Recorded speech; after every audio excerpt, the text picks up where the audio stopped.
বিশাল মরুপথ, পাহাড়ি পথ পাড়ি দিয়ে তায়েফের মরুজমিনে গেলেন কোরআনের দাওয়াত নিয়ে, ইমানের দাওয়াত নিয়ে। কিন্তু তায়েফের লোকেরা বিশ্বনবীর দাওয়াতকে শুধু প্রত্যাখ্যান করেই থামে নাই, তারা বিশ্বনবীর সাথে অত্যন্ত খারাপ আচরণ করেছে, বিশ্বনবীকে শারীরিকভাবে হেনস্থা করেছে, আমার নবীকে শারীরিকভাবে অত্যাচার করেছে, আমার পেয়ারা নবীর গায়ে পাথর মেরেছে, বিশ্বনবীর গা বেয়ে ঝরঝর করে রক্ত ঝরেছে, নবী জামিনের মধ্যে লুটিয়ে পড়েছেন, আবার মেরেছে, আবার নবী হাঁটতে শুরু করলেন, পেছন থেকে আবার মেরেছে, আবার নবী রক্তাক্ত হয়ে জামিনের মধ্যে লুটিয়ে পড়লেন, আবার মেরেছে। বিশ্বনবীর মতো এত সুশ্রী মানব, বিশ্বনবীর মতো এত শুভ্র মানব, বিশ্বনবীর মতো এমন চমৎকার দেহাবয়ব দিয়ে রব্বুল আলামিন কাউকে বানান নাই। এরকম চমৎকার মানুষটাকে তারা তায়েফের ওই জমিনে রক্তাক্ত করেছে। বিশ্বনবী দুনিয়ার কোনো স্বার্থের জন্য সেখানে যান নাই, নিজের কোনো লাভের জন্য, প্রাপ্তির জন্য যান নাই, তায়েফবাসীদের জাহান্নামের আগুন থেকে বাঁচাতে গিয়েছেন। ঠিক কিনা বলেন? খেয়ে না খেয়ে দিন প্রচারের কাজে নিজেকে দিয়েছ বিলিয়ে, তায়েফের কাফিরেরা চিনল না সে আলো, দুষ্ট ছেলেদের পিছু দিল লেলিয়ে, পাথরের আঘাতে ক্ষত বিক্ষত হয়ে সারা শরীর থেকে রক্ত ঝরে। হে রাসূল তোমাকে ভুলি আমি কেমন করে, হে রাসূল তোমাকে ভুলি আমি কেমন করে। পারেন না আপনারা? ধরুন আমার সাথে, হাজার ব্যথা বেদনার পরে ফিরে আসনি তুমি আপন ঘরে, দিনের আলো তুমি ছড়িয়ে দিতে, চলে গেলে মদিনায় মক্কা ছেড়ে। হে রাসূল তোমাকে ভুলি আমি কেমন করে, হে রাসূল তোমাকে ভুলি আমি কেমন করে। ঠিক কিনা বলে? প্রিয় ভাইরা, তায়েফের ছেলেরা নবীকে রক্তাক্ত করলো। আমার নবী কই যাবে? কই যাবে? মক্কায় জায়গা নাই, তায়েফে জায়গা নাই। তায়েফ থেকে ভারাক্রান্ত মন নিয়ে আমার নবী মক্কায় ফিরে আসলেন। বিশ্ব নবী মক্কায় ঢুকতে পারেন না। মক্কার মরুভূমির দিকে তাকিয়ে, উপত্যকার দিকে তাকিয়ে বিশ্বনবী ধা ধা করে কাঁদেন, ঝরঝর করে নবীর চেহারা মোবারক থেকে চোখের পানিগুলো বেয়ে বেয়ে পড়ে। আমার জন্মস্থান, আমার শৈশব, কৈশোর, যৌবন কেটেছে এই মক্কায়, আমার এলাকায় আমি ঢুকতে পারি না। বিশ্বনবী মক্কার অনতি দূরে দাঁড়িয়ে জায়েদকে পাঠালেন, জায়েদ যাও দেখো কেউ আমাকে সাপোর্ট করার মতো আছে কিনা, যাও অমুকের কাছে যাও। জায়েদ গেলেন, তারাও প্রত্যাখ্যান করে ফিরিয়ে দেয়। বিশ্বনবী বললেন যাও অমুক লোকের কাছে যাও, তিনিও প্রত্যাখ্যান করে ফিরিয়ে দিলেন। কেউ বিশ্বনবীকে আশ্রয় দিতে রাজি হয় না। নিজ জন্মভূমিতে বিতাড়িত বিশ্বনবী, সর্বশেষ বিশ্বনবী বললেন যাও মুতঈম ইবনে আদির ঘরে যাও। মুতঈম ইবনে আদি মুশরিক, তার কাছে যাও। গেলেন, মুতঈম ইবনে আদি রাজি হয়ে গেল। সুবহানাল্লাহ বলেন। দেখেন, অনেক বিপদের সময়ও আমি নিজে সাক্ষী, সামাজিকভাবে, রাজনৈতিকভাবে কত ঝঞ্ঝা, কত ষড়যন্ত্র, কত কনস্পাইরেসি পাড়ি দিয়ে আমাদেরকে সামনে এগিয়ে যেতে হয়। এই শত্রুদের ভেতরেও একজনকে দাঁড় করিয়ে দেয় যে আল্লাহর কোরআনের জন্য রেডি হয়ে যায়। পড়েন সুবহানাল্লাহ। মুতঈম ইবনে আদি, আল্লাহ তার মনকে নরম করে দিলেন। মুতঈম বলে, মুহাম্মদ আমি তোমাকে আশ্রয় দিব। তার দুই ছেলেকে পাঠালেন, যাও খোলা তলোয়ার নিয়ে, স্কট দিয়ে, গার্ড অফ অনার দিয়ে মুহাম্মদকে মক্কায় ঢুকাও, আর বলো আমি আমান দেব। আমান কি দিব? আমান মানে সিকিউরিটি, নিরাপত্তা। সিকিউরিটি ছাড়া, আমান দেওয়া ছাড়া কেউ থাকতে পারতো না মক্কায়। দুই ছেলে বিষ্ণু ইসা ইসলামকে নিয়ে আসলো। নবী কাবার চারদিকে তাওয়াফ করলেন, নামাজ পড়লেন। আবু জাহেল, উতবা, শাইবা, ওয়ালিদ ইবনে মুগীরা সবাই দেখে, কেউ কিছু করতে পারে না। কারণ মুতঈম ইবনে আদি ঘোষণা দিয়েছেন আমি মুহাম্মদকে আমান দিয়েছি, মুহাম্মদের গায়ে যেন কেউ স্পর্শ না করে। আওয়াজ করে পড়েন সুবহানাল্লাহ। নবীর এই বিপদকালে মুহূর্তে মুতঈমের হৃদয়টারে নরম করে দিল কে? আচ্ছা, লালমনির হাটের ভাইয়েরা বলেন, এই মুতঈম কি মুসলিম ছিল না মুশরিক? সবাই বলতে হবে মুসলিম না মুশরিক। তাহলে মুশরিকের কাছ থেকে নবী পলিটিক্যাল অ্যাসাইলাম, আধুনিক রাষ্ট্রবিজ্ঞানের ভাষায় পলিটিক্যাল অ্যাসাইলাম, যেটাকে বলে রাজনৈতিক আশ্রয়, ওনার আমান বা নিরাপত্তার এই ঘোষণায় তিনি মক্কায় ঢুকলেন। যতদিন নিরাপত্তা ছিলেন। মতিম যখন মারা গেল, বিষ্ণু ইসলাম হিজরত করে মদিনায় চলে গেলেন, সুবহানাল্লাহ। কিন্তু মতিম যে বিশ্বনবীর উপকার করছে এটা বিশ্বনবী ভুলে নাই। আমাদের অনেকে আছে উপকার করার পরে আর খেয়াল থাকে না, খাওয়ার পরে গলা দিয়ে নামলে আর খেয়াল থাকে না, এরকম আছে না নাই? আমার নবী ভুলে নাই। বদরের প্রান্তরে 70 জন কাফেরকে যখন বন্দী করে বিশ্বনবীর সামনে হাঁটু গেড়ে দাঁড় করানো হলো, বসানো হলো, 70 জন কাফের। কয়জন? বিশ্বনবী তাদের দিকে তাকিয়ে বললেন, সহিহ বুখারীর বর্ণনা, লাউ কানাল মুতঈম ইবনে আদি হাইয়ান সুম্মা কাল্লামানি হাউলাইন নাতনা লা তারাকতুহুম লাহু। বদরের প্রান্তরে 70 জন বন্দী কাফিরের দিকে তাকিয়ে আমার নবী বললেন, আজকে মুতঈম ইবনে আদি যদি বেঁচে থাকতো আর তোমাদের 70 জনের ব্যাপারে যদি মুতঈম এক বাক্যে একটা সুপারিশ করত, তার সম্মানে আজকে তোদের সবাইকে আমি মাফ করে দিতাম। সুবহানাল্লাহ নাই? ওই যে চিল্লাচিল্লি যে কথা বোঝে নাই, কোন জিনিস মিস করছে ওরা নিজেরাও বোঝে নাই। বিশ্বনবী মুতঈমের এই সাহায্যের কথা বলে নাই।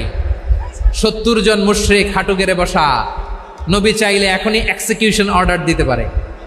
তিনি বললেন, আজকে যদি মুতঈম বেঁচে থাকতো আর মুতঈম যদি তোদের জন্য সুপারিশ করতে, এই আবর্জনাগুলোর ব্যাপারে সুপারিশ করতে, আমি মুহূর্তেই তোদেরকে এমনি মাফ করে দিতাম। ইসলাম আমাদেরকে শিখায়, সূরাতুল আনআমের 108 নম্বর আয়াত থেকে আমরা বুঝলাম, কোনো ধর্মকে ছোট করা যাবে না। অন্য ধর্মকে ছোট করা মানে ইসলামকে ছোট করা। অন্য ধর্মের দেবতাকে গালি দেওয়া মানে আল্লাহকে গালি খাওয়ানো। আওয়াজ করে বলেন ঠিক কি না? খবরদার, এটা করা যাবে না। আর অন্য ধর্মের দেবতাকে যদি আপনি গালি দেন, ওরা ইসলাম থেকে দূরে সরে যাবে। যাও ইসলামের প্রতি আকৃষ্ট হয়েছিল আর কোনোদিন ইসলামের ধারে কাছে আসবে না। আওয়াজ করে বলেন ঠিক কিনা? এজন্য কখনো কোনোদিন অন্য ধর্মের দেবতাদেরকে গালি দেওয়া যাবে না। অন্য ধর্মের কোনো দেবতাদেরকে আমরা গালি দিব না, গালি দিব না, বরং ইসলামের beauty, the beauty of Islam, ইসলামের সৌন্দর্যকে আমরা তুলে ধরব। আমরা যদি বিশ্বনবী সাল্লাল্লাহু আলাইহি ওয়াসাল্লামের জীবনের দিকে তাকাই, তাহলে আমি দেখব বিষ্ণু ইসলাম মক্কাতে কিংবা মদিনাতে অন্য ধর্মের লোকদের সাথে খুব পিসফুলি লাইফ লিড করেছেন। হোক মুশরিক, হোক খ্রিস্টান, হোক ইহুদি, বিশ্বনবী সবার সাথে মিলেমিশে ছিলেন। আলহামদুলিল্লাহ বলেন। ইসলাম হচ্ছে পিসফুল রিলিজিয়ান। অন্য ধর্মের প্রতি সহনশীলতার সবক ইসলাম আমাদেরকে দেয়। কিন্তু প্রতিটি মুসলিমের এটা মনে রাখতে হবে, আল্লাহর কাছে পছন্দনীয় গ্রহণযোগ্য ধর্ম, জীবনাদর্শ একটি, সেটা হচ্ছে ইসলাম। আওয়াজ করে বলেন সেটা কি? লালমনিরহাটের ভাইয়েরা আওয়াজ করে বলুন, আল্লাহর কাছে মনোনীত ধর্ম একটি, সেটা কি? এজন্য রব্বুল আলামিন বলেন, ইন্নাদ-দীনা ইনদাল্লাহিল ইসলাম। আল্লাহর কাছে মনোনীত গ্রহণযোগ্য অ্যাকসেপ্টেড ধর্ম মতাদর্শ একটা, সেটা হলো ইসলাম। ইসলাম ছাড়া অন্য কোনো ধর্ম যদি কেউ তালাশ করে, তার ওই ধর্ম আল্লাহ গ্রহণ করবে না। ওমাইয়াবতাগি গায়রাল ইসলামি দীনান ফালাই ইউকবালা মিন ওয়া হুয়া ফিল আখিরাতি মিনাল খাসিরিন।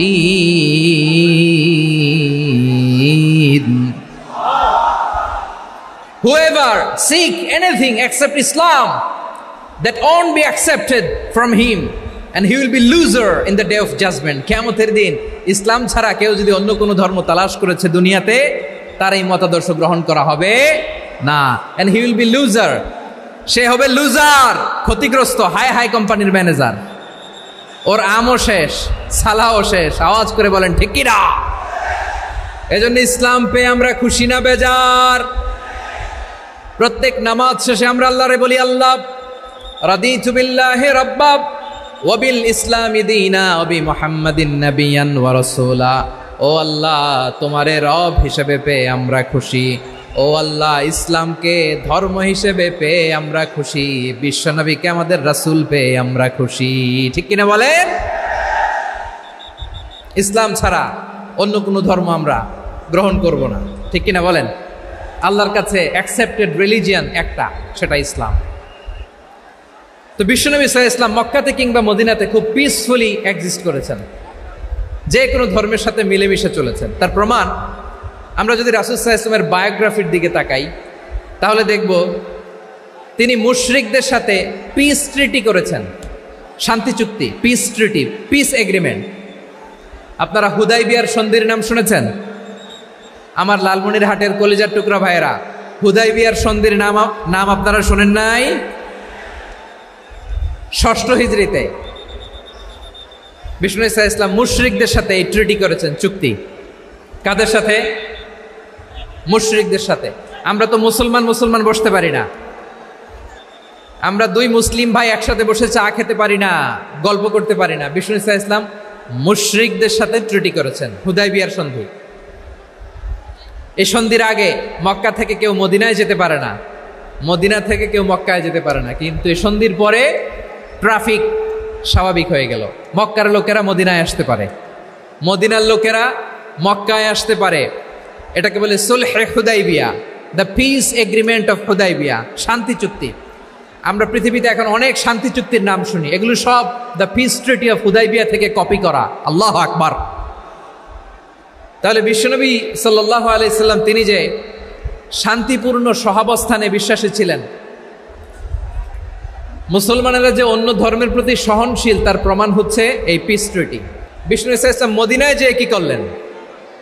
মদিনায় যে বিষ্ণু ঈসা ইসলাম মদিনা চার্টার করলেন, মদিনা সনদ, সাহিফাতুল মদিনা, এটার বলে মদিনা চার্টার।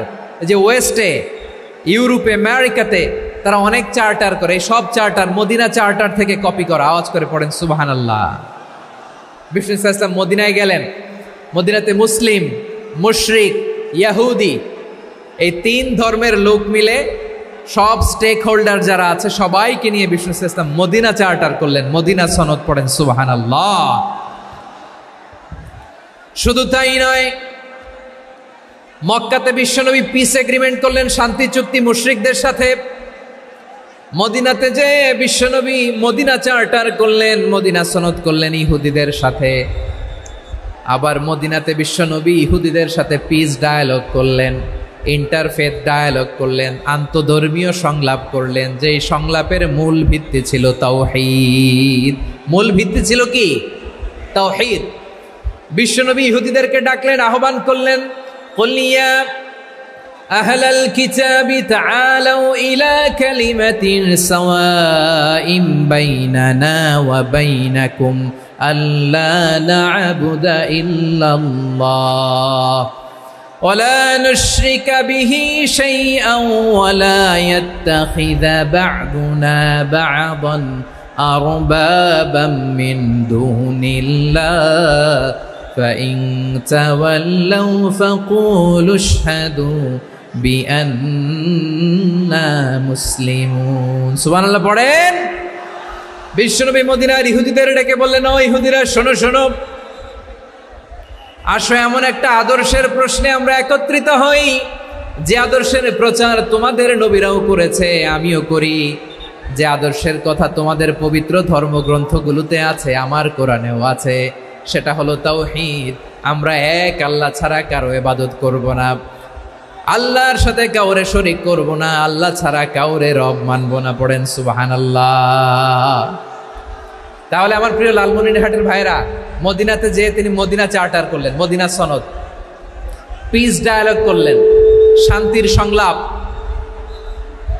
ইন্টারফেথ ডায়ালগ করলেন, আন্তধর্মীয় সংলাপ, যার ভিত্তি ছিল তাওহীদ। সুবহানাল্লাহ পড়েন। তাহলে অন্য ধর্মের প্রতি সব সময় ইসলাম সহনশীল, টলারেন্স। যদি আপনি দেখতে চান ইসলামের নবী বিশ্ব নবীর দিকে তাকান, ঠিক কিনা বলেন? আমরা তো সংখ্যালঘুদের রাইটস প্রোটেক্ট করার জন্য কত আইন বানাই, কত বৈঠক করি, কত সংবাদ সম্মেলন করি। বিষ্ণু সাল্লাল্লাহু আলাইহি ওয়াসাল্লাম সংখ্যালঘুদের রাইটসের ব্যাপারে, অধিকারের ব্যাপারে যে কথা বলেছেন, শুনলে আপনি অবাক হয়ে যাবেন। বিশ্বনবী বলেন, আলা মান যালামা মুআহাদান আও ইনতাকাসাহু আও কাল্লাফাহু ফাওকা তাআতিহি আও কাল্লাফাহু ফাওকা তাকাতিহি আও আখাযা মিনহু শাইআন বিগাইরি তিবি নাফসিন ওয়া আনা হাজিজুহু ইয়াউমাল কিয়ামা। খবরদার, জেনে রাখো, কেউ যদি কোনো সংখ্যালঘুর উপরে অত্যাচার করে, কোনো সংখ্যালঘুর প্রাপ্য থেকে যদি কেউ কাউকে ঠকায়, সংখ্যালঘুর উপর যদি কেউ কষ্ট দেয়, কোনো সংখ্যালঘুর সম্পদ যদি কেউ জোর করে কেড়ে নেয়, আমি কিয়ামতের দিন বিশ্বনবী ওই সংখ্যালঘুর পক্ষে আর ওই মুসলমানদের বিপক্ষে বাদী হয়ে দাঁড়াবো। সুবহানাল্লাহ বলতে পারলেন না? আল্লাহু আকবার। আপনি নামাজি, আপনি মুসল্লি, আপনি হাজী সাহেব, তাহাজ্জুদ পড়তে পড়তে কপালে দাগ ফেলে দিছেন, আপনার প্রতিবেশী হিন্দু, ভাবছেন আমার তো পাওয়ার আছে, ওর জমিটা দখল করি। বিশ্বনবী বলেন কিয়ামতের দিন ওই হিন্দুর পক্ষে তোর বিরুদ্ধে আমি বাদী হয়ে দাঁড়াবো। পৃথিবীর কোন ধর্মে এরকম স্টেটমেন্ট পাবেন? পাবেন? আপনি ভাবছেন আপনি নামাজ পড়লে হাজী সাহেব কপালে দাগ ফেলাই দিলে আপনি সেলসেলায় জান্নাতে চলে যাবেন না? খবরদার।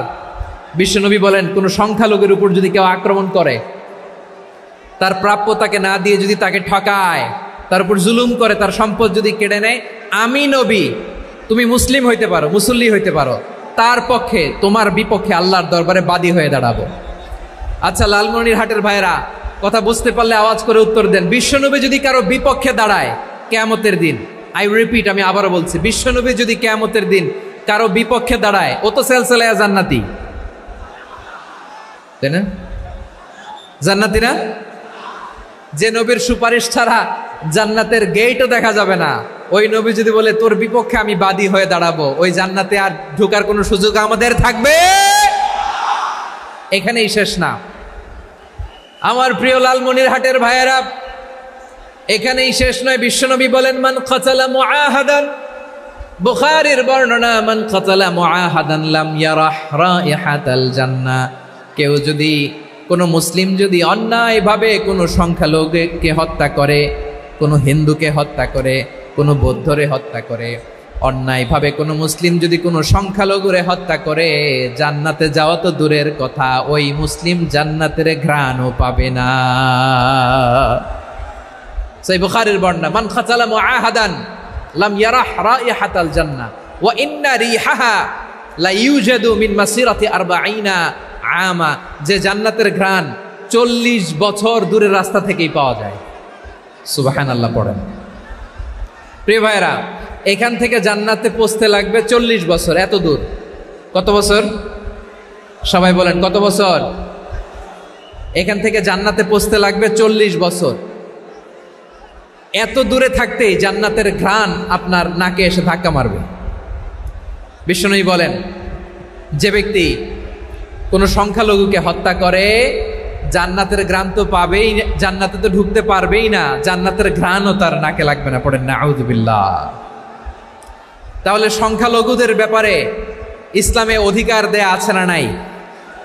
লালমনিরহাটের ভাইয়ের আওয়াজ করে বলেন, আমার সংখ্যালঘু হিন্দু ভাইদের রাইটস, অধিকার আমাদের ইসলামে প্রোটেক্টেড আছে না নাই?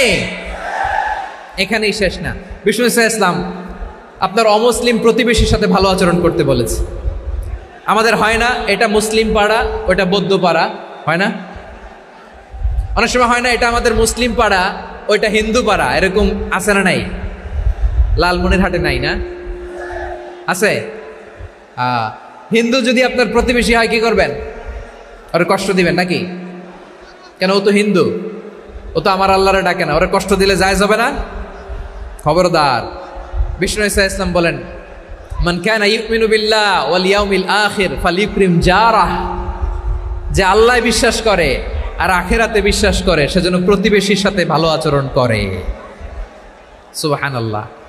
কলিজা জুড়ায় যায় না আমার নবীর কথাগুলো শুনলে? যে আল্লাহ বিশ্বাস করে, যে আখিরাতে বিশ্বাস করে, সেজন্য প্রতিবেশীর সাথে ভালো আচরণ করে। এখানে বলছে মুসলিম প্রতিবেশী, বলছে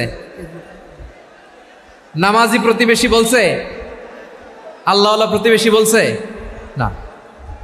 প্রতিবেশী আস্তিক হোক নাস্তিক হোক, প্রতিবেশী মুমিন হোক মুশরিক হোক, প্রতিবেশী হইলেই তার সাথে ভালো আচরণের দরকার আছে না নাই? আমার প্রিয় লালমনিরহাটের ভাইয়েরা, বিষ্ণু ইসলাম ওনার ইহুদি প্রতিবেশীদের দেখাশোনা করতেন। আওয়াজ না শোনা যাক, আমারও তো দেখা যায়, আমারও তো দেখা যায়। তাকায় থাকেন, তাকায় থাকলে সওয়াব হবে। কোরআনের কথা যেখান থেকে হয় এদিকে তাকায় থাকলেই বরকত। তাকায় থাকেন, জি জি, মাইক, আমি তো আর মাইক ঠিক করতে আসি না এদিকে, এই মাইক ঠিক করব, ওই মাইক ঠিক করব, ওদিকে পাইলট বলবে হুজুর চলে আসেন। জি বসুন বসুন, মাশাআল্লাহ, হ্যাঁ খুব শান্ত, ঠিক আছে। পুলিশ ভাইরা না খেয়ে দিনরাত আপনারা যাতে সুশৃঙ্খল একটা প্রোগ্রাম উপহার পান এটাই চেষ্টা করতেছে, আপনাদেরকে কষ্ট দিতে আসে নাই, একটু একটু সহযোগিতা করেন। জি মাশাআল্লাহ, হ্যাঁ ঠিক আছে। আমার প্রিয় ভাইরা, প্রতিবেশী আস্তিক হোক নাস্তিক হোক, মুসলিম হোক হিন্দু হোক, তার সাথে ভালো আচরণ করতে হবে। বিষ্ণু ইসলাম ওনার ইহুদি প্রতিবেশীর বাসায় যেতেন। কোন প্রতিবেশী? ইহুদি। আওয়াজ করে বলেন, কোন প্রতিবেশী? ইহুদি। এক ইহুদি কিশোর বিষ্ণু ইসলামের খেদমত করতে, ইহুদি ছেলে আমার নবীর খেদমত করতো, তারা ছিল নবীর প্রতিবেশী। তো অনেক দিন হয় ইহুদি ছেলেটা আসে না, বিষ্ণুনবী খোঁজ দিলেন ঘটনা কি, একটা ইহুদি ছেলে না আমার খেদমতে আসতো, ছেলেটা কই? খোঁজ নিয়ে জানলেন ছেলেটা অসুস্থ। বিষ্ণু ইসলাম ওই ইহুদির বাড়িতে চলে গেলেন ওই ছেলেটাকে দেখা করার জন্য, ভিজিট করার জন্য। সুবহানাল্লাহ পড়বেন না? গেলেন, যে দেখে ইহুদি ছেলেটা মুমূর্ষ, যান যান যায় যায় ভাব, বিছানায় পড়ে আছে, তার বাবা দাঁড়ানো। বিশ্বনবী তার মাথার পাশে বসলেন, মাথায় হাত বুলিয়ে দিলেন, আর ছেলেটাকে বললেন আসলিম, হে ইহুদি ছেলে আসলিম, ইসলাম ধর্ম গ্রহণ করো। তো ছোট্ট ছেলে ভাবে আমরা ইহুদি, এখন ইসলাম ধর্ম গ্রহণ করলে আব্বা যদি বকা দেয়, ফানাযারা ইলা ওয়াজহি আবি, ছেলেটা তার বাবার চেহারার দিকে তাকালো, দেখি আব্বা কি কয়। আব্বা যদি বলে তাইলে ইসলাম ধর্ম গ্রহণ করবে। ইহুদি ছেলেটা তার বাবার দিকে যখন তাকালো, ওর বাবা বলে আতি আবুল কাসিম, আবুল কাসিম যা বলে তাই করো। আবুল কাসিম হচ্ছে বিষ্ণু ইসলামের একটা কুনিয়াত, উপনাম। আমার রাসূলের বড় ছেলের নাম ছিল কাসেম।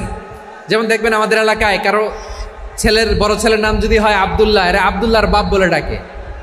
কারো বড় মেয়ের নাম যদি হয় ফাতেমা, এরা কি ডাকে? ফাতেমার বাপ বলে না? তো বিষ্ণু ইসলামের বড় ছেলের নাম ছিল কাসেম। ইহুদি বাবা বলল আতি আবুল কাসেম, আবুল কাসেম যা বলে তাই শোনো, মানে মোহাম্মদ যা বলে তাই শোনো। এই কথা শুনে ছেলে সাহস পাইছে, ছেলে আবার পড়তে আরম্ভ করলো আশহাদু আল্লাহ ইলাহা ইল্লাল্লাহ ও আশহাদু আন্না মুহাম্মাদার রাসূলুল্লাহ, পড়েন আল্লাহু আকবার। বিশ্বনবীর আহ্বান শুনে ওই আহ্বানে সাড়া দিয়ে ইহুদি ছেলে শাহাদা পড়ে মুসলমান হয়ে গেল। তার হৃদয়টারে ইমানের নূর দিয়ে আলোকিত করে দিল কে? প্রিয় ভাইরা, এবার রাসূল সাল্লাল্লাহু আলাইহি ওয়াসাল্লাম বের হয়ে আসলেন ঘর থেকে, আর বললেন আলহামদুলিল্লাহিল্লাযী আনকাযাহু মিনান নার, প্রশংসা সে আল্লাহর যে আল্লাহ জাহান্নামে চলে যাচ্ছিল প্রায় এমন একটা লোককে মুহূর্তের মধ্যে কালেমায়ে শাহাদাতের বদৌলতে জান্নাতি বানায় দিলেন। আওয়াজ করে পড়েন সুবহানাল্লাহ। এই হাদিস থেকে আমরা কি শিখলাম? What is the moral of the story? এক নম্বর স্টোরি হলো, প্রতিবেশী ইহুদি হোক হিন্দু হোক, যাবেন, সুসম্পর্ক রাখবেন, উপহার দিবেন, বিপদে পাশে দাঁড়াবেন, তাইলেই তো আপনাদের প্রতি, মুসলমানদের প্রতি তারা আকৃষ্ট হবে, ঠিক কিনা বলেন? আপনি যদি হিন্দুদের সাথে বৌদ্ধদের সাথে নাই মিশেন, নাস্তিকের কাছে নাই যান, তো ইসলামের সৌন্দর্যটা ওরা বুঝবে কেমনে? আমার অনেক হিন্দু পরিচিত ভাই আছে, ওরা আমাদের ইফতারির প্রোগ্রামে এসে একসাথে ইফতারি করে। অনেক মদখোর আমার সাথে বসে একসাথে ডিনার করে, হাফ প্যান্ট পরা, গলায় স্বর্ণের চেইন, হাতে স্বর্ণের ব্রেসলেট, আইসা আমার সাথে ডিনার করছে, আছে এরকম। গাঁজাখোর, আমি বলে আসো, welcome welcome to my dinner, আসো বসো, বসলেই তো আমি ওর ডিএনএ, চিন্তার ডিএনএ চেঞ্জ করে দেওয়ার সুযোগ পাবো, চিল্লায় বলো ঠিক কি না? আসতে হবে আমার কাছে। Hour door is open, the door of Islam is open 24/7। সব সময় আমাদের ইসলামের দরজা আমার অমুসলিম ভাইদের জন্য খোলা আছে না নাই? এই হাদিস থেকে দুইটা শিক্ষা। এক নম্বর শিক্ষা, প্রতিবেশী মুসলিম হোক অমুসলিম হোক, যান, অসুস্থ হইলে একটু আপেল নিয়ে যান, আঙ্গুর নিয়ে যান, কমলা নিয়ে যান, তাদের সাথে ভালো আচরণ করেন। ইসলামের বিউটি দেখে, সৌন্দর্য দেখে অবাক হবে, নসিব ভালো হলে কোনোদিন কালিমা পড়ে মুসলমান হয়ে যাবে, ঠিক কিনা বলেন? তাহলে অমুসলিমের সাথে ভালো সম্পর্ক। বিশ্বনবী ইহুদির বাড়িতে গেলেন, ইহুদির বাড়ি, আর আমার মুসলমান ভাই আমার কাফের বলে, এরকম আছে না নাই? হ্যাঁ, মুসলিম মুসলিমরা দেখতে পারে না, সহ্য করতে পারে। বিষ্ণু ইসলাম ইহুদির বাড়িতে গেলেন, এটা একটা শিক্ষা। আরেকটা শিক্ষা হলো, ভাইয়েরা ধাক্কা মারে এসে সামনে এসে কি লাভ? প্রোগ্রাম তো শেষ হচ্ছে, এখনই শেষ হচ্ছে, তো এই যে আমাদের বকশি ভাই ওয়াদা নিল, হাত তোলালো, মিম বলে এত কথা বলল, তো আমি জেলায় জেলায় যে খালি হাত নাড়াই তোমাদের জন্য নাকি? হ্যাঁ, হাত নাড়াই শুধু, এই ধাক্কাইতে ধাক্কাইতে এদিকে এসে হাত নাড়াইতেছে। হয়েছে তো, দেখলাম তো, ঠিক আছে, মাশাআল্লাহ, অনেক সুশৃঙ্খল, অন্যান্য যে কোনো জেলার চেয়ে অনেক সুশৃঙ্খল। আমার দিকে তাকাও, আমার দিকে তাকাও, ঠিক আছে। এই যে দাঁড়িয়ে আছে, একটা ছেলে নড়ে না, দেখছেন? মাশাআল্লাহ মাশাআল্লাহ মাশাআল্লাহ। হ্যাঁ, এইভাবেই। আর কয়েকটা মজাদার কথা আছে, শোনো। এই হাদিস থেকে আমাদের শিক্ষা হলো, আমার প্রতিবেশী যেই ধর্মের হোক আমি সম্পর্ক রাখবো। অসুস্থ হলে যাব, কি বলেন ভাইরা? যাবেন না? যাবেন না আপনারা? আচ্ছা, 2 নম্বর শিক্ষা হলো, বিষ্ণু ঈসা ইসলামের খাদেম ছিল ইহুদি, এতদিন খেদমত করলো, একদিনও বিশ্বনবী ওরা কালিমার দাওয়াত দেয় নাই। কারণ কি? বিশ্বনবী একটা ভালো সময়ের অপেক্ষা করতেছিলেন, প্রপার টাইমিং। দাঈর কাজ হচ্ছে দাঈ ইলাল্লাহ, সে হচ্ছে সুযোগ সন্ধানী। দাঈ সুযোগ খোঁজে, কখন দাওয়া দিলে ব্যাটে বলে হবে, ঝোপ বুঝে কোপ মারে, ঠিক কিনা বলেন? বিষ্ণু ঈসা ইসলাম ভালো সময়ের অপেক্ষা করতেছিলেন, দেখি ভালো সময় আসুক আসুক আসুক আসুক। আস্তে আস্তে এমন সময় আসছে, ছেলে এবার মুমূর্ষ। অসুস্থ ব্যক্তির হৃদয় অত্যন্ত নরম থাকে, হসপিটালে যখন কেউ যায় তার হৃদয়টা বড্ড নরম থাকে, মৃত্যুর ভয়ে তার অন্তরটা নরম থাকে, ঠিক কিনা বলেন?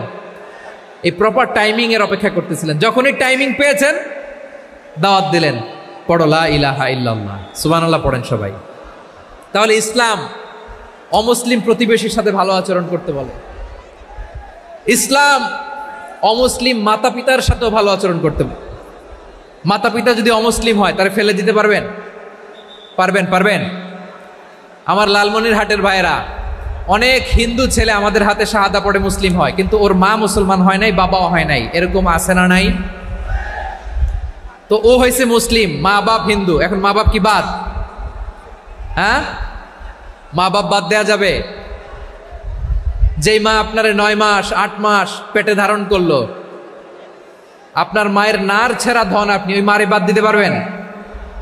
যে মায়ের বুকের তাজা দুধ খেয়ে আপনি আজকে বাড়ন্ত তাজা তরতাজা, ওই মারে বাদ দেয়া যাবে? মায়ের এক ধারে দুধের দাম, কাটিয়া গায়ের চাম, পাপুষ বানাইলে ঋণের শোধ হবে না, এমন দরদি ভাবে কেউ হবে না আমার মাহাগো। মায়ের এক ধারে দুধের দাম, কাটিয়া গায়ের চাম, পাপুষ বানাইলে ঋণের শোধ হবে না, এমন দরদি ভাবে কেউ হবে না আমার মাহাগো, ঠিক কিনা? মাকে তো বাদ দেয়া যায় না। وَقَضَى رَبُّكَ أَلَّا تَعْبُدُوا إِلَّا إِيَّاهُ وَبِالْوَالِدَيْنِ إِحْسَانًا। আল্লাহ বলে, অবধারিত 2টা ভার্ডিক্ট তোমাদের জন্য, এক আল্লাহর ইবাদত করবা আর মা বাবার প্রতি ইহসান করবা। আদেশটা কার? মা বাবার প্রতি ইহসান করতে হবে। আমার মা হিন্দু হোক, ভালো আচরণ করতে হবে, বৌদ্ধ হোক, ভালো আচরণ করতে হবে। আমার যে সমস্ত হিন্দু ভাইয়েরা মুসলিম হয়েছ, তোমাদের মা বাবা এখনো মুসলমান হয় নাই, তাদের সাথে ভালো আচরণ করতে হবে। আপনাদের খেদমত নিজে করতে হবে, অথবা খেদমতের ব্যবস্থা করাই দিতে হবে। মান্থলি যে খরচ লাগে এটা দিতে হবে। আরে তুমি এখন মুসলিম, তোমার মা বাবা হিন্দু, এখনই তো সুযোগ ইসলামের সৌন্দর্য দেখানো। এখন মা বাবা যদি দেখে, আরে এটা হিন্দু থাকতে তো বদমাইশ ছিল, বেয়াদব ছিল, কি এমন ধর্ম সে গ্রহণ করলো যেটা গ্রহণের সাথে সাথে সে পাল্টে গেল? কি এমন ধর্ম সে গ্রহণ করেছে যেটা তার জীবনকে আলোকিত করে দিয়েছে? নসিব ভালো হইলে তারাও কালিমা পড়ে মুসলমান হয়ে যাবে। বিষ্ণু ঈসা ইসলামের স্ত্রীর নাম ছিল আয়েশা রাদিয়াল্লাহু তাআলা আনহা, আবু বকর রাদিয়াল্লাহু তাআলা আনহুর মেয়ে। আবু বকর রাদিয়াল্লাহু তাআলা আনহুর আরেক মেয়ের নাম হচ্ছে আসমা। কি নাম? দুজনই আবু বকর রাদিয়াল্লাহু তাআলা আনহুর মেয়ে, আসমা আর আয়েশা। নাম দুইটা কেমন লাগে? আসমা নামটা কেমন লাগে? আয়েশা নামটা কেমন লাগে? সবার ভালো লাগে নাই? নাম দুটো আপনাদের ভালো লাগে?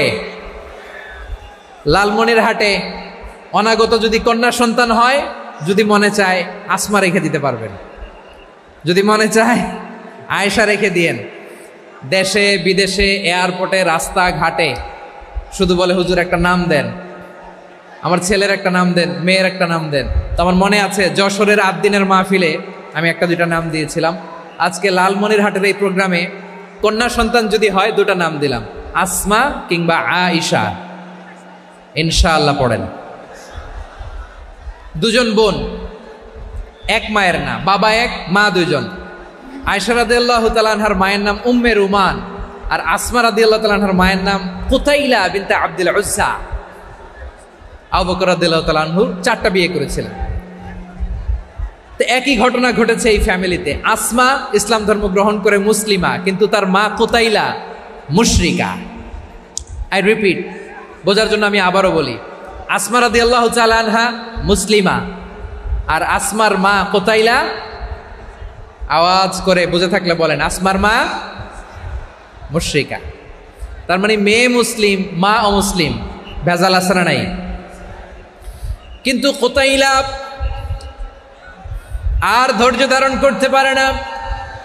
নার ছেঁড়া ধন, কলিজার টুকরা ধন, কলিজার টুকরা সন্তান। আসমারে দেখতে বড্ড মন চায়। সাইয়েদানা আসমা রাদিয়াল্লাহু তাআলা আনহা মক্কা থেকে হিজরত করে মদিনায় চলে গেলেন হুদাইবিয়ার পর। যখন মক্কা মদিনার ট্রাফিক স্বাভাবিক হলো, মক্কার লোক মদিনায় যায়, মদিনার লোক মক্কায় আসে। কুতাইলা কলিজার টুকরা সন্তান আসমারে দেখার জন্য কিছু উপহার নিয়ে বিশাল মরুপথ পাড়ি দিয়ে মক্কা থেকে মদিনায় যায়। সুবহানাল্লাহ বলেন। এখন মা আসছে মেয়ের সাথে দেখা করতে, মেয়ে তো আর দেখা দেয় না। মেয়ে ভাবছে আমার মা তো মুশরিকা, অপবিত্রা, তার সাথে কি দেখা দেয়া যাবে? বিশ্বনবীর দরবারে চলে গেলেন। সুবহানাল্লাহ বলেন। কি সৌভাগ্যবান ছিল তারা, মাসলা জানার দরকার হলেই নবীর দরবারে চলে যেত। ঘরে বউয়ের সাথে ঝগড়া হলে নবীর দরবারে চলে যেত। অনেক সাহাবী বলে আমার পেটে ক্ষুধা লাগলো আমি নবীর কাছে চলে যেতাম, কারণ নবীর চেহারার দিকে তাকালেই আমার পেটের ক্ষুধা মিটে যেত। সাইয়েদানা আসমা রাদিয়াল্লাহু তাআলা আনহা বিশ্বনবীর কাছে চলে গেলেন, যে বললেন ইয়া রাসূলুল্লাহ ইয়া হাবিবাল্লাহ ইন্না উম্মি কাদিমাতুন ইলাইয়া ওয়া হিয়া রাগিবা। আমার মা মক্কা থেকে অনেক দূর মরুর পথ পাড়ি দিয়ে উপহার সামগ্রী নিয়ে মদিনায় আমার সাথে দেখা করতে এসেছে গো নবী। আমার জানতে বড্ড ইচ্ছে হয় আমি আমার মুশরিকা মায়ের সাথে একটু দেখা করতে পারবো কিনা। আফা আসিলুহা, আগে যেমনি আমি আমার মায়ের সাথে ভালো আচরণ করতাম, যেমনি আমি আমার মায়ের সাথে সদাচরণ করতাম গো নবী, এখন আমি মুসলিমা মা মুশরিকা, এখনো কি আগের মতো সদাচরণ করতে পারবো নাকি? বিশ্বনবী বললেন নাম সিলিহা, হ্যাঁ রে আসমা, অবশ্যই অবশ্যই, আগে ঠিক যেমন তুমি তোমার মায়ের সাথে ভালো আচরণ করতে এখনো তেমনি আগের মতো ভালো আচরণ করবা। আওয়াজ করে পড়েন সুবহানাল্লাহ। কি ইসলাম আমরা পেয়েছি! কত ব্রড মাইন্ডেড আমাদের ইসলাম, কত ওপেন মাইন্ডেড ইসলাম, কত ওপেন আপ করতে পারে, চিন্তা করতে পারেন। বিষ্ণু বললেন হ্যাঁ অবশ্যই, নাম সুলিহা, আগে যেমনি ভালো আচরণ করছো আসমা এখন ওইরকমই করো, পারলে আরো বাড়ায় করো। সুবহানাল্লাহ বলেন। তাহলে আমার যে হিন্দু ভাইয়েরা, হিন্দু বোনেরা, ইমানের বদৌলতে দৌলতে আপনি ধন্য হয়েছেন, আপনার আম্মা আব্বা এখনো মুসলমান হয় নাই, তাদের জন্য দোয়া করেন, তাদের জন্য দোয়া করেন, আল্লাহ যেন তাদেরকেও ইমানের দৌলত দান করে। আমরা সবাই পড়ি আমিন, আরো জোরে পড়েন আমিন। এখন বলেন ইসলাম কি ন্যারো মাইন্ডেড রিলিজিয়ান না ব্রড মাইন্ডেড? লালমনিরহাটের যুবক ভাইরা আওয়াজ করো, ইসলাম কি ন্যারো মাইন্ডেড না ব্রড মাইন্ডেড? কতটা ব্রড মাইন্ডেড দেখেন। বিশ্বনবী সাল্লাল্লাহু আলাইহি সাল্লাম অমুসলিমরা যদি নবীকে উপহার দিত, ওই উপহারও বিশ্বনবী গ্রহণ করতেন। সুবহানাল্লাহ পড়েন। আপনার অমুসলিম বন্ধু যদি উপহার দেয় সেটাও আপনি নিতে পারবেন, যেটা নেওয়া জায়েজ। কিন্তু আপনার বন্ধু যদি আপনার মদের বোতল দেয়, নিতে পারবেন? হ্যাঁ, মদের বোতল দিলে পারবেন না। আপনার বন্ধু যদি আপনার পর্ক দেয়, পর্ক, শুকরের গোশত মিশ্রিত কোনো খাবার, ওটা নিতে পারবেন না। হালাল যে কোনো জিনিস নিতে পারবেন। বিশ্বনবী সাল্লাল্লাহু আলাইহি ওয়াসাল্লাম অমুসলিমদের দেয়া হাদিয়া গ্রহণ করতেন। কেমন নবী ছিলেন! আমার নবীরে চিনে নেন, আমার নবীর অ্যাটিটিউড জেনে নেন। বিশ্বনবী সাল্লাল্লাহু আলাইহি ওয়াসাল্লাম যখন কোনো জনপদে যেতেন 3টা অপশন নিয়ে যেতেন। প্রিয় ভাইয়ের আওয়াজ করে বলতে হবে, কোনো জনপদে গেলে আমার নবীর অপশন থাকতো কয়টা?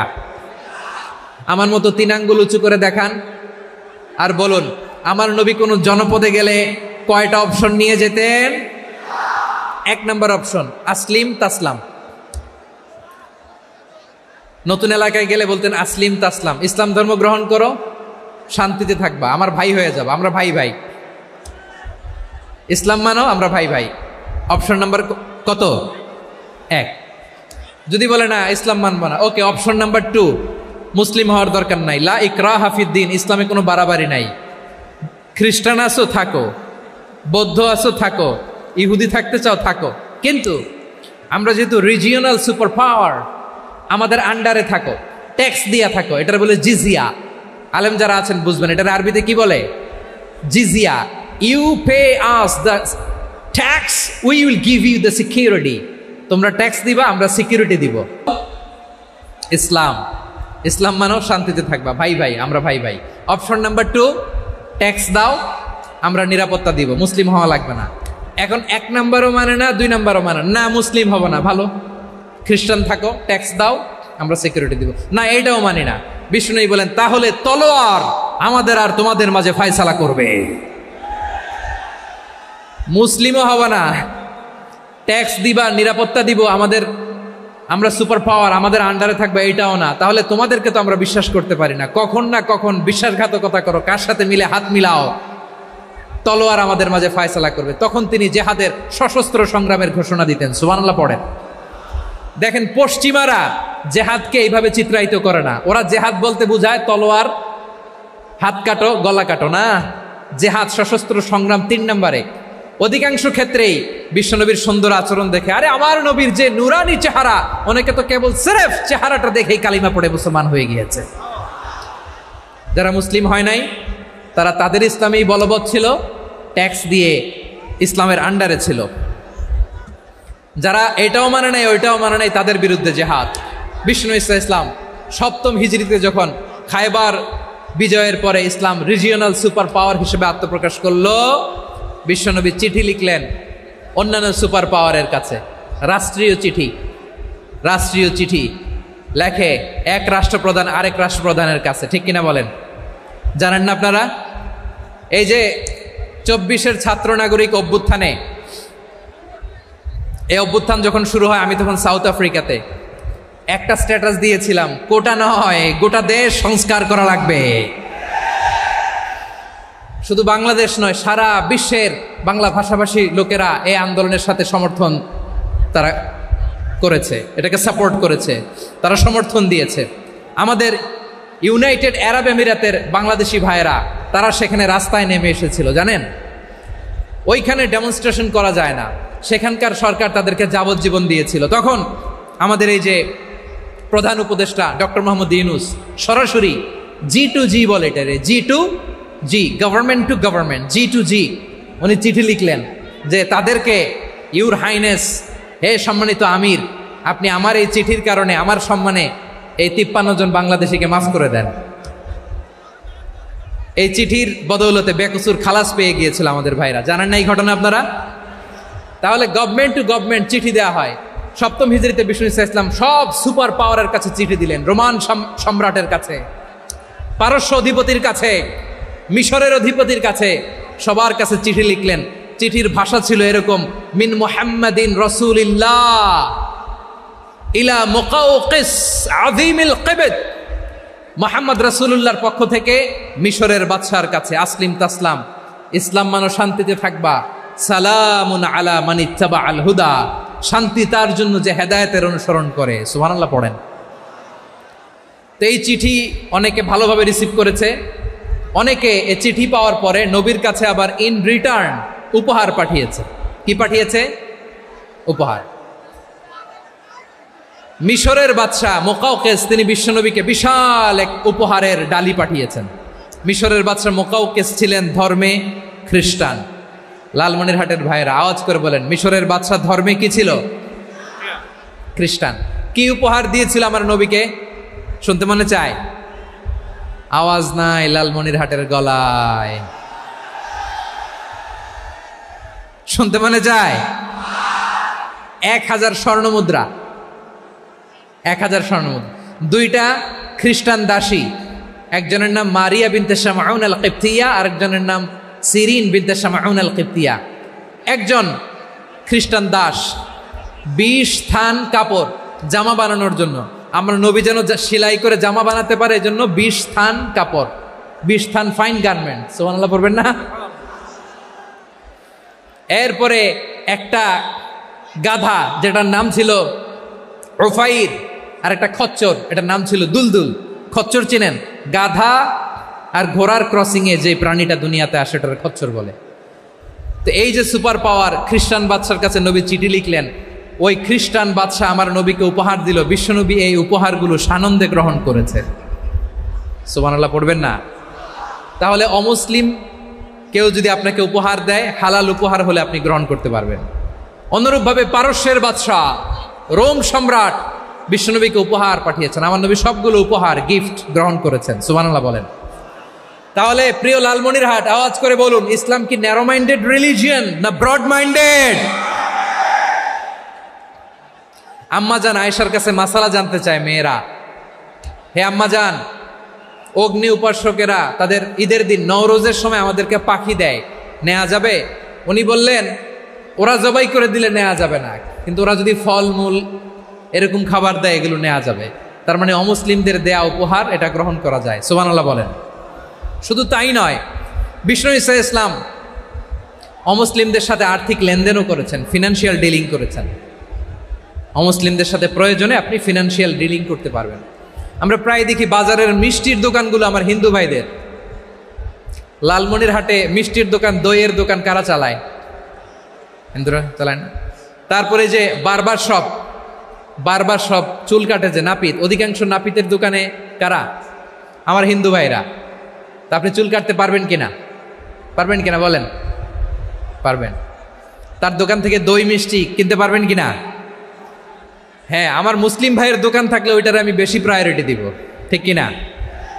কিন্তু যদি তাদের সার্ভিস নিতে চান, প্রোডাক্ট নিতে চান, পারবেন। তার দলিল সহিহ বুখারী, আম্মা জান আয়েশা রাদিয়াল্লাহু তাআলা আনহা বলেন, ইশতারা রাসূলুল্লাহ সাল্লাল্লাহু আলাইহি ওয়াসাল্লাম মিন ইয়াহুদিয়িন তুআমান ওয়া রাহানাহু দিরআহু মিন হাদিদ।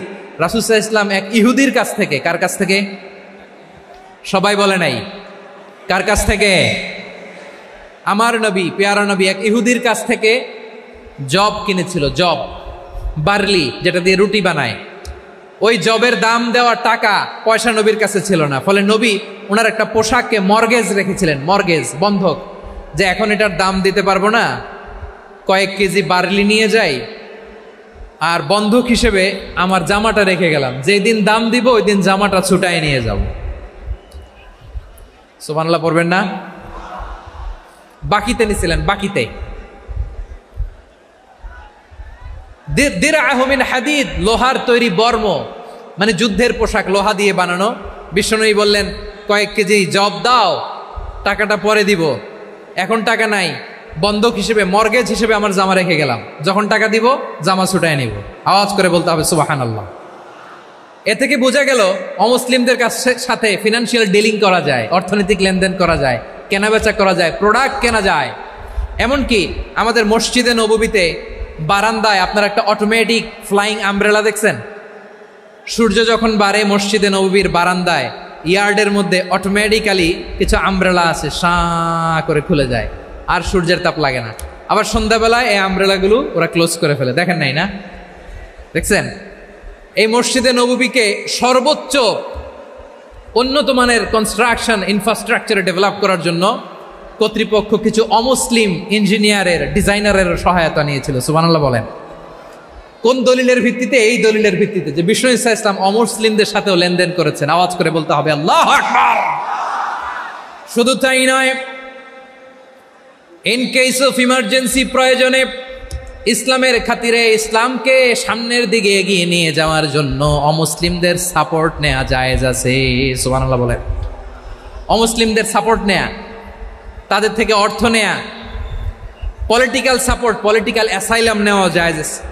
আমাদের অনেক বিশ্ববরেণ্য দায়ীরা আমেরিকায় অস্থায়ীভাবে অ্যাসাইলাম নিয়ে থাকে, নিজের দেশে গেলে ফাঁসিতে ঝুলাই দিবে। যুগ যুগ ধরে দায়ীদের উপরে এরকম অত্যাচার আর নির্যাতন আছে না নাই? মিশরের অনেক দায়রা পাশ্চাত্যে যেয়ে থাকে, এই যে তারা পলিটিক্যাল অ্যাসাইলাম নিয়ে থাকে, রাজনৈতিক আশ্রয়, এটা জায়েজ আছে না? এটা যে জায়েজ আছে তার প্রমাণ স্বয়ং বিশ্বনবী সাল্লাল্লাহু আলাইহি ওয়াসাল্লাম পলিটিক্যাল সাপোর্ট নিয়েছিলেন অমুসলিমদের কাছ থেকে। সুবহানাল্লাহ বলেন। খুব মজাদার একটা ঘটনা, শুনবেন? আপনাদের আগ্রহ দেখে তো মনে হয় না শোনার ইচ্ছা আছে। আছে আছে, গলায় জোর আছে? লিল্লাহি তাকবীর, লিল্লাহি তাকবীর, নারে তাকবীর। মাশাআল্লাহ। আমার ভাইরা, বিশ্বনবীর বয়স তখন প্রায় 51 বছর। কত বছর? বিশ্বনবীর সবচেয়ে কাছের মানুষ খাদিজা রাদিয়াল্লাহু তাআলা আনহা ইন্তেকাল করেছেন। বিশ্বনবী বড্ড কষ্ট পেলেন, হৃদয়টা ভেঙে খান খান।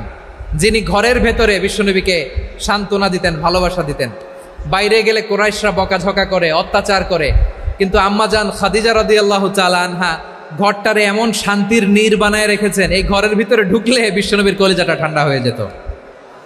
এজন্য রব্বুল আলামিন বলেন, খাদিজা, ও আমার বান্দি খাদিজা, জান্নাতে এমন স্পেশাল একটা ঘর আমি তোমার জন্য রেডি করে রেখেছি। ওই ঘরের মধ্যে কোনো আওয়াজ নাই, ওই ঘরের মধ্যে কোনো নয়েজ নাই, ওই ঘরে কোনো বিশৃঙ্খলা নাই। কারণ মক্কার জমিনে আমার নবী কুরাইশদের বিশৃঙ্খলা, নয়েজ আর ঝামেলাগুলোকে উপেক্ষা করে যখন তোমার ঘরের ভিতরে ঢুকতো, ঘরটারে তুমি শান্তির নীড়, ঠান্ডা, নীরব, নিস্তব্ধ, নিঝুম আর শান্তির নীড় বানিয়ে রেখেছ। এজন্য জান্নাতে স্পেশাল একটা শান্তির নীড় আমি তোমারে উপহার দেব। ওই প্রিয়তমা স্ত্রী খাদিজা ইন্তেকাল করলেন, বিশ্বনবীর হৃদয় ভেঙে খান খান। আবার ওনার চাচা আবু তালেব ইন্তেকাল করলেন, যিনি পলিটিক্যাল শেল্টার দিতেন নবীকে। কে দিতেন? আবু তালেবের ভয়ে, বিশ্বনবীর এই চাচার ভয়ে কোনো মুশরিক নবীর গায়ে হাত দেওয়ার সাহস পায় নাই। এখন স্ত্রীও নাই, চাচাও নাই, নবীকে আশ্রয় দেওয়ার কেউ নাই, নবীর চারদিকে অন্ধকার। নবী এখন কই যাবেন? আমার পেয়ারা নবী নতুন স্টেশন খুঁজতেছেন, নতুন দাওয়াতি প্ল্যাটফর্ম খুঁজতেছেন। তিনি যায়েদ বিন হারেসা রাদিয়াল্লাহু তাআলা আনহুকে নিয়ে মক্কার পাশের একটা নেইবরিং সিটি তায়েফে চলে গেলেন। কোথায় চলে গেলেন? লালমনিরহাটের ভাইয়ের আওয়াজ করে বলেন, কোথায় গেলেন? তায়েফে চলে গেলেন দিনের দাওয়াত দেওয়ার জন্য। কি দেওয়ার জন্য? নাকি জমি কিনতে গেছিলেন? জমি কিনতে, দুনিয়ার যশ খ্যাতির জন্য, নিজের কোনো লাভের জন্য? তায়েফবাসীদেরকে জাহান্নামের আগুন থেকে বাঁচানোর জন্য। আওয়াজ করে বলতে হবে, ঠিক কিনা? বিশ্বনবী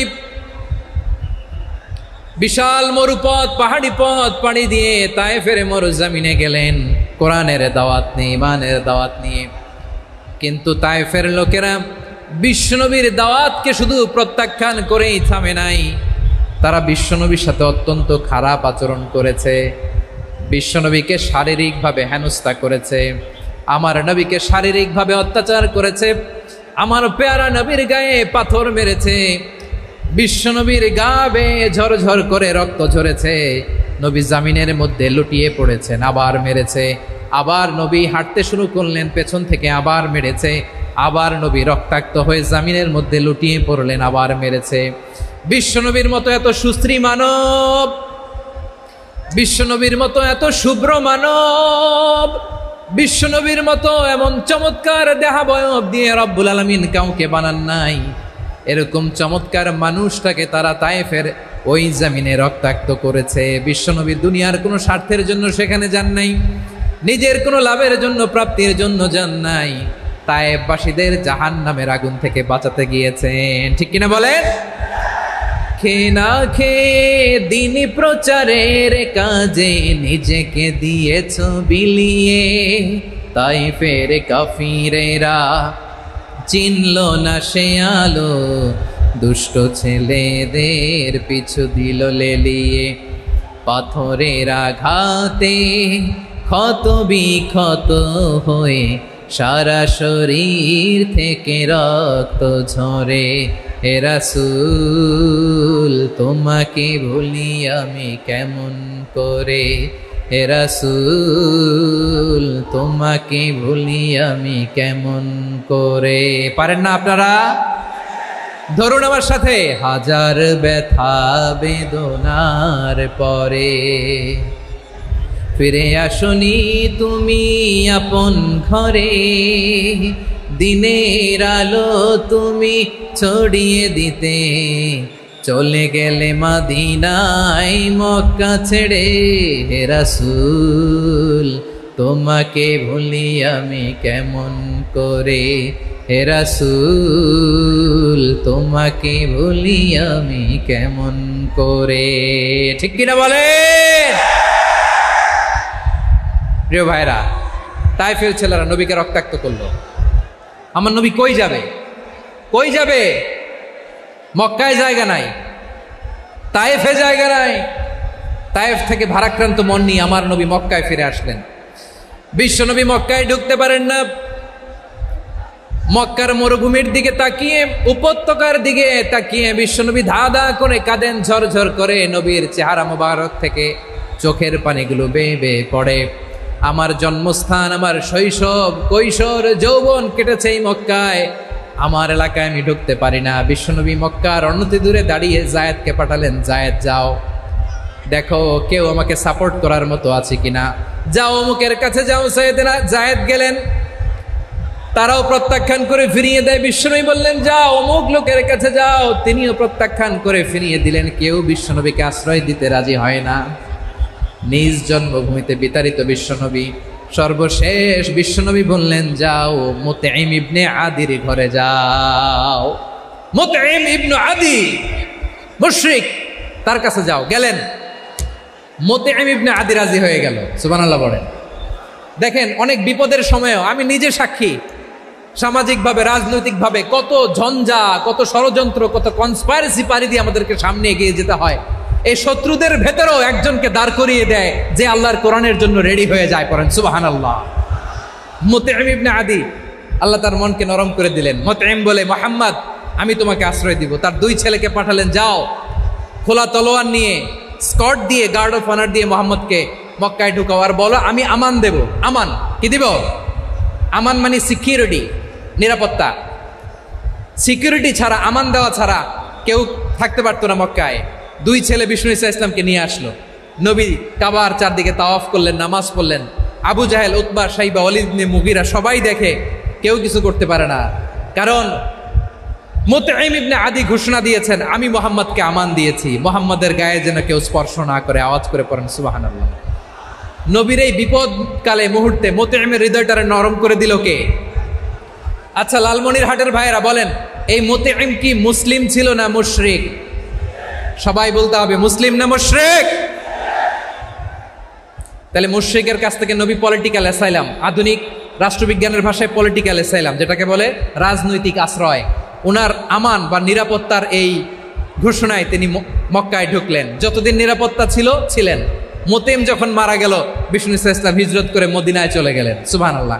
কিন্তু মুতঈম যে বিশ্বনবীর উপকার করছে এটা বিশ্বনবী ভুলে নাই।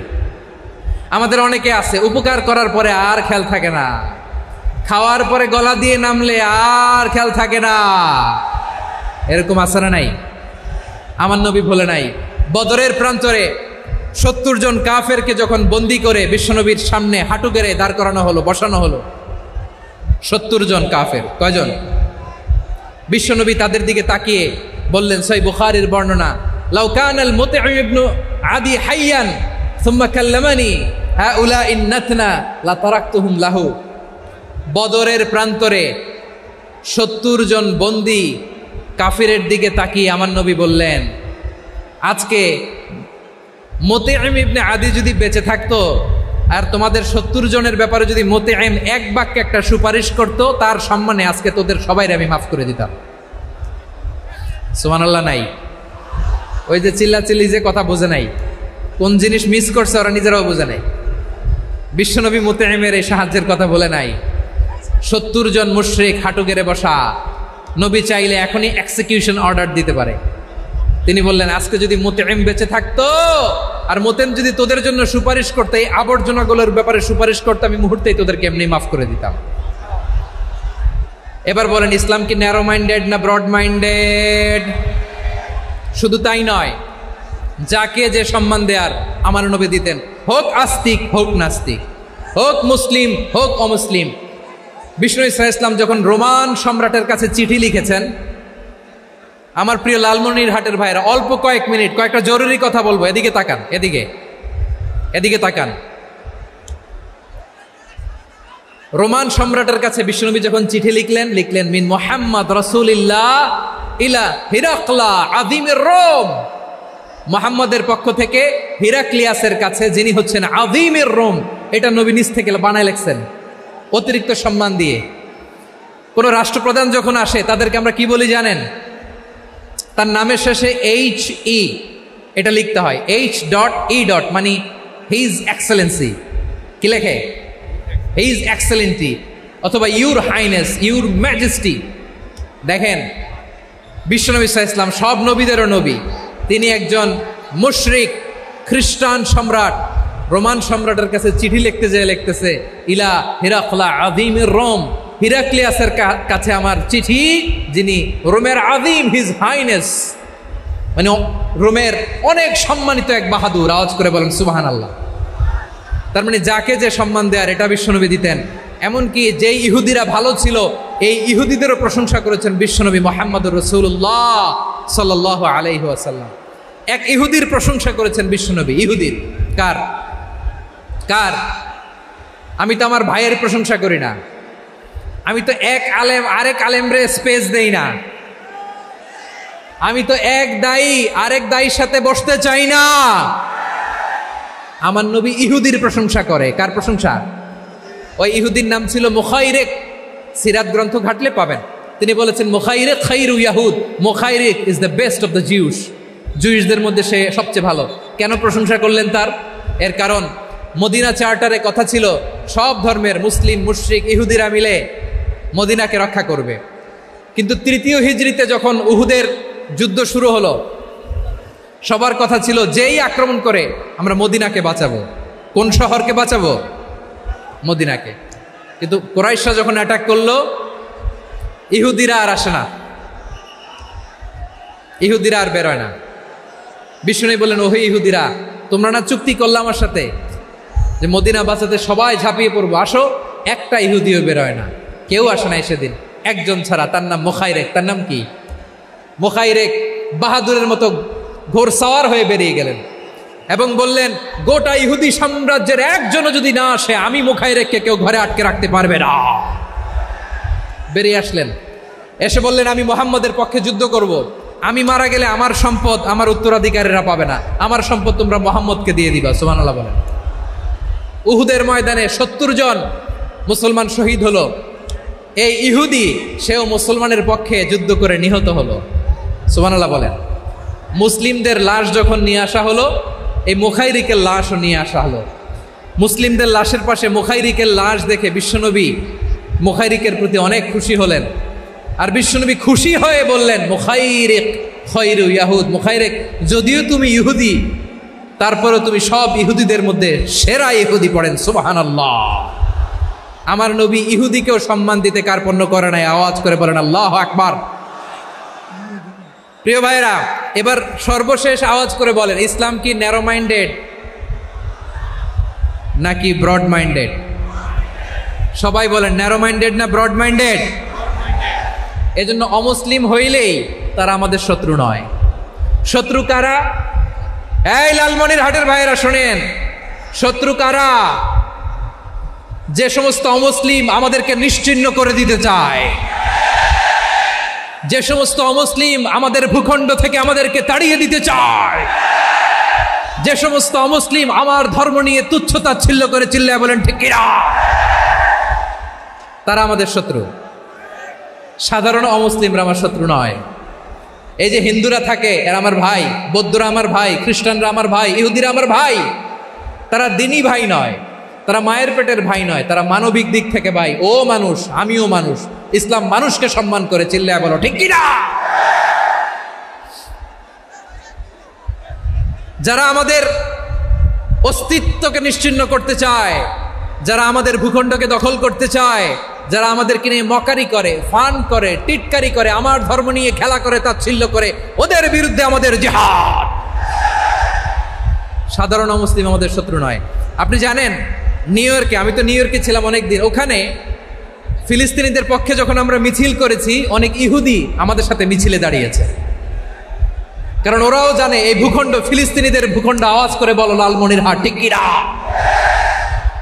ইসরায়েলের রাজধানী খোদ তেল আবিবে অনেক ইহুদিরা বেঞ্জামিন নেতানিয়াহু তার বিরুদ্ধে মিছিল করেছে। তো তারা কি আমাদের শত্রু? না। অনেক খ্রিস্টান আমাদের সাথে আমাদের স্বার্থ রক্ষায় আমাদের পাশে দাঁড়িয়েছে। খেয়াল রাখবেন, হিন্দু আর হিন্দুত্ববাদ এক নয়, ইহুদি ধর্ম আর জায়নিজম এক নয়। জায়নিজমের বিরুদ্ধে আমাদের সংগ্রাম, আমাদের জেহাদ, চিল্লায় বলেন ঠিক কিনা। এই যে ফিলিস্তিনের ভাইয়েরা, তারা তাদের স্বাধীনতা সংগ্রামের জন্য লড়াই করছে, করে যাচ্ছে, আমরা এটাকে সমর্থন জানাই, চিল্লায় বলো ঠিক কিনা। কাশ্মীরের ভাইয়েরা স্বাধীনতার জন্য সংগ্রাম করছে, আমরা সেই সংগ্রামকে সমর্থন জানাই, আওয়াজ করে বলো ঠিক কিনা। যারাই আমাদের ইসলামকে নিশ্চিহ্ন করতে চায় তাদের বিরুদ্ধে আমাদের সংগ্রাম, আওয়াজ করে বলতে হবে ঠিক কিনা। ওই সমস্ত দুর্বৃত্তদের সাথে আমাদের কোনো সম্পর্ক নাই। আমরা যদি ঐক্যবদ্ধ থাকতে পারি, ওই দুর্বৃত্তরা চান্স পায় না। আমরা ঐক্যবদ্ধ থাকতে রাজি আছি। লালমনিরহাটের ভাইয়েরা, আমরা ঐক্যবদ্ধ থাকলে ওই দুর্বৃত্তদের কালো হাত ভেঙে দিতে আমাদের সময় লাগবে না। তাদের কালো হাত ভেঙে দিতে রাজি আছে মুসলমান? কারা কারা রাজি? দু হাত তুলে দেখাও।